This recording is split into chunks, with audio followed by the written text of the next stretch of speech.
Tampang ito ay rated SPG. Striktong patnubay at gabay ng magulang ang kailangan. Maaaring may masiselang tema, lengguwahe, karahasan, sexual, horror o droga na hindi angkop sa mga bata.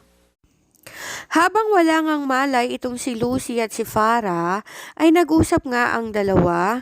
Natawagan nga si Apo Berta at ang kanyang kaibigang si Joyce. Naniniwala kasi si Darius na si Apo Berta lamang ang makakatulong sa kanila upang magbalik nga ang kaluluwa nila sa kanilang mga katawan. Naikwento din kasi ni Lucy kay Darius na kapag hindi sila nakapagpalit ng katawan bago ang full moon, ay siguradong hindi na sila makakabalik pa sa kanilang mga katawan. Sinubukan nga ni Darius na pakalmahin muna ang kanyang asawa dahil sa totoo lang ay natatakot at kinakabahan na nga si Lucy sa pwedeng mangyari. Samantala, dumating nga si Aling Belen at dumiretso nga ito sa kwarto ni na Darius. Sakto noon na si Farah lamang ang naroon at nakagapos.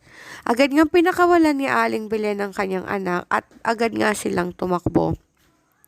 Sumakay nga sila ng kotse nitong si Lucy at agad ngang dumiretso sa isang tagong lugar kung saan nga noon nagpalit ng katawan si Farah at Lucy.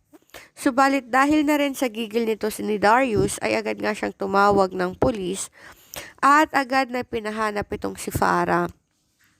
Sa totoo lang ay nagtataka talaga ang mga pulis kung bakit ipapakulong ni Darius ang akala nila'y sarili nitong asawa. Hindi pa rin kasi sila nakakapagpalit ng katawan, kaya naman nasa katawan pa rin ni Farah itong si Lucy at si Lucy naman ay nasa katawan pa rin ni Farah. Samantala, galit na galit si Darius nang pumunta siya sa kulungan at pinagsabihan niya nga ito.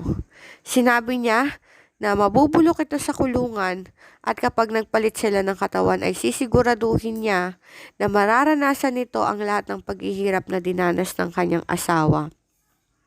Humalakhak lang noon si Farah at sinabing huli na ang lahat dahil nagawa niya ng pahirapan ang asawa nitong si Lucy.